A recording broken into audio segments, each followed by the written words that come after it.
4.5 years with Microlocs and they are still evolving. Definitely thought I was past this, but guess we're not. If you're interested in learning how my hair is still changing, then keep watching. This is Queenie Lume, and this is my 4.5 year DIY Microlocs update.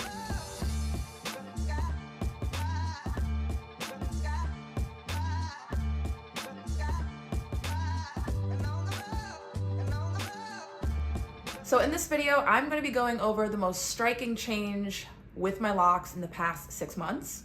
I'm going to be talking about the downside of having super voluminous, dense Microlocs. I have a few questions that I need your help to answer. I'm also going to be talking about some things that I'm really excited to share with you. And of course, we are going to be doing a 360 and going over all of those essential aspects of Microlocs and the journey. So let's just jump right in.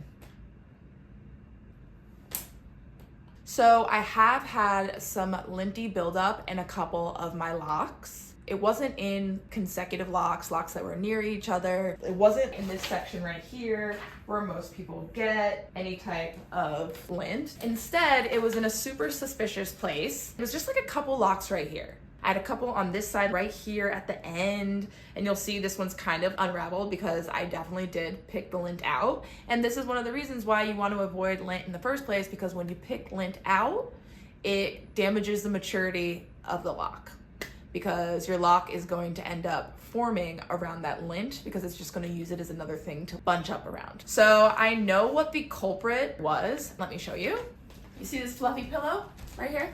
I almost always am careful enough, I'm sitting on a couch like this. I'm always like, oh, well, let me flip it before I relax and watch my movie. But then I do this.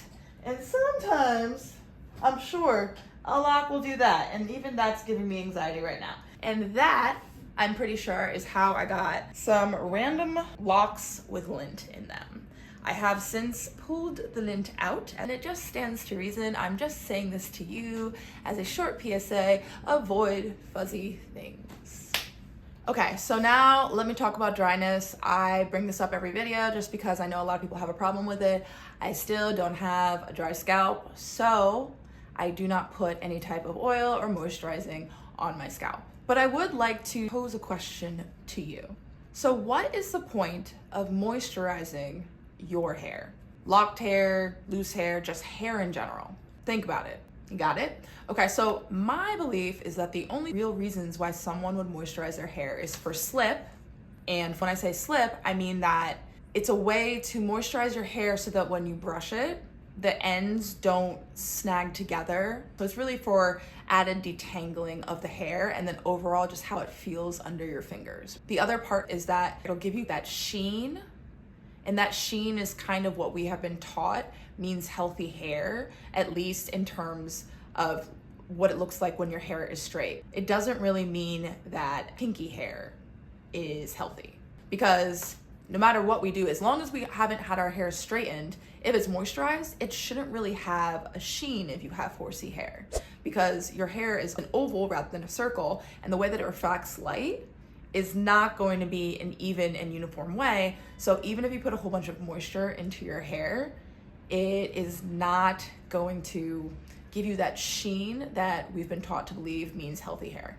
Rather than me have my own biases, I would like to hear what you guys have to say about why you moisturize your locks, because I would like to learn more about why people that do moisturize their locks if it is not for having a dry scalp. So let me know in the comment section below if you moisturize your locks, whether that's traditional locks or Microlocs. Please let me know that.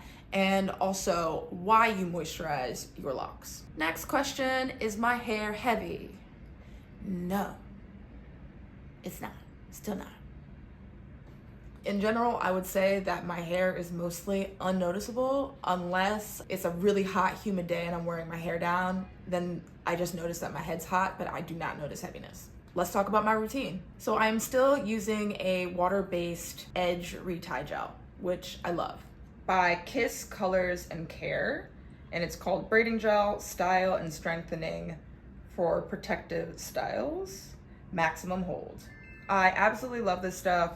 It's really great because it's like water-based, and I do not find that I have found any buildup anywhere in my locks, which is definitely something that I've been super duper worried about since I started using a gel to retighten my edges. Another change in my routine is that I'm now using a satin edge wrap that I wrap my hair with every night before I go to bed, because as we know, my locks in the front are very small and they just need a little extra TLC, and I've really liked using what I'm currently using, and it has really helped me stretch the time between my reties with fresh edges. I don't just use a silk or satin bonnet because your girl's head gets very, very hot at night, and I do not like being hot at night, and this is the perfect middle ground.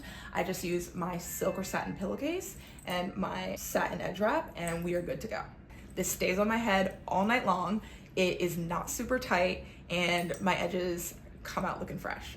So I started not braiding and banding about 6 months ago. This means I also don't stretch my hair after fully submerging my hair in water, like when I went to the pool.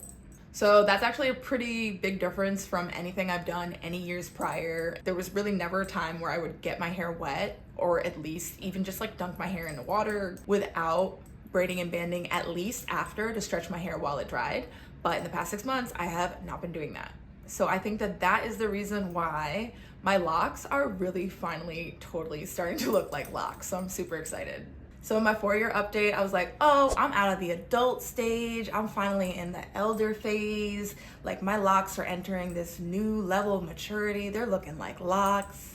And now looking at my hair and comparing my hair to my 4-year update, I'm like, girl, you didn't even know, because now my locks look like locks. So it's my theory that braiding and banding was actually preventing my hair from getting to that elder phase, and also preventing my ends from fully locking and closing and sealing up.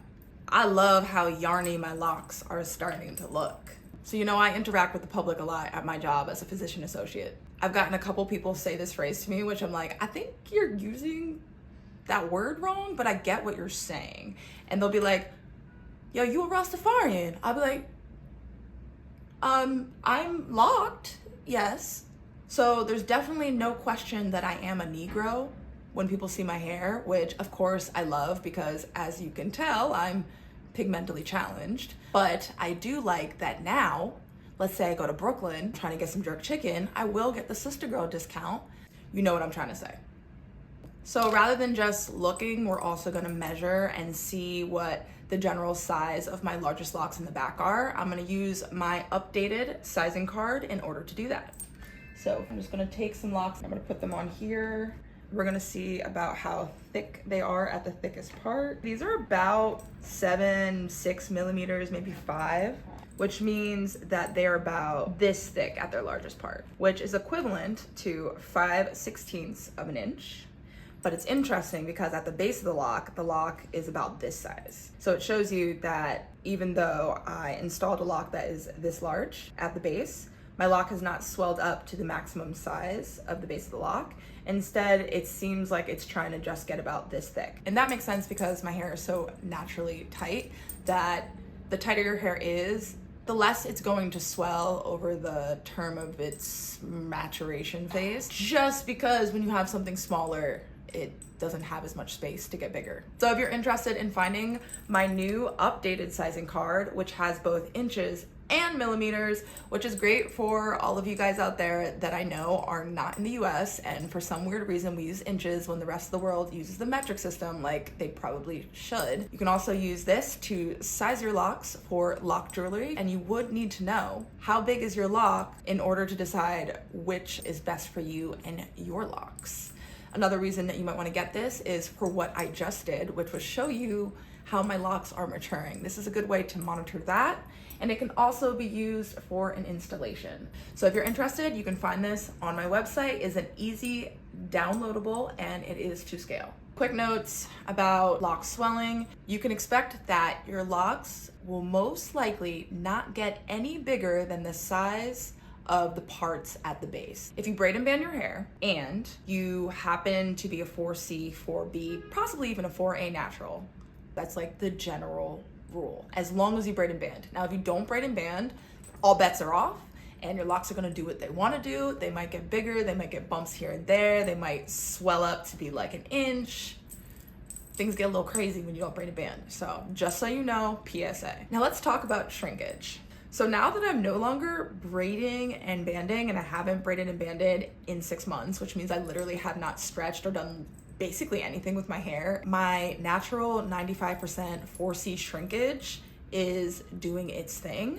Now, question for you. Here are my locks at my 4-year update, and here are my locks at my 4.5-year update on this side. Can you tell the difference in maturity over the past 6 months? And do they look longer or do they look shorter? Quick note, I did trim them 3 or 4 months ago, but literally I only took off like half an inch here and there because I was trying to make them more consistent. So here are some of the pieces that I trimmed off, and you'll see that they're really not very long pieces. Also, do you think that my hair looks thicker now than it did at my 4-year update, or am I just hallucinating? Please let me know. So now that my locks aren't being stretched out regularly, I think that I honestly still have more shrinkage and swelling to go. And I think I'm probably at least 1 year away from any and all of that stopping. So we will see. And that just means that I think my hair is going to gain more volume. And honestly, that is not always a great thing, because there are definitely downsides to having very voluminous hair, especially when it comes to locks. In particular, the downside that I'm thinking of is that when it comes to wanting to style your hair, it can be a real pain in the butt. As of yet, I still have not found a style that looks neat and put together, that I don't have to put a whole bunch of tension on in order to get all the locks into the style, if that makes any sense. These styles that I did where I was just trying to show the difference in volume of my hair in the styled form, these two styles put tension on the locks in the front, and I'm still finding locks that have thinned out at the ends, and I'm just pulling them off. But it's annoying because I've worked so hard to really maintain and cultivate those little locks in the front. So it's definitely something that kind of super annoys me that my hair is not really styleable at this point in my life. I am hoping that maybe once my hair gets longer and it's easier to pull into a braid and the little weird ends don't stick out, that possibly I'll feel more comfortable styling and I'll be able to share more styles with you guys. But until then, I'm just gonna enjoy wearing my hair down. Let me know if there's anything in particular, any type of style that you would suggest or might like to see in the comment section below. The only styles that I have felt comfortable doing have been ponytails or buns or half updos that I use my spiral hair ties for. I love that these hair ties are a way that I can pull my super thick hair up without putting any tension on my hair at all. When I just use these and I don't do any other styles and I just pull my hair up or do cute buns, my hair and my locks and my edges are happy. So we will see if I ever style my hair. But ever since I was a little girl, all I ever really wanted was to feel confident and beautiful wearing my hair down, or even just wearing it in a cute messy bun. I've always wanted to try doing one of those like cute throw them up buns, and I feel like I finally can. We will see if I ever do any other styles with my hair. Who knows what the future may hold. Bye.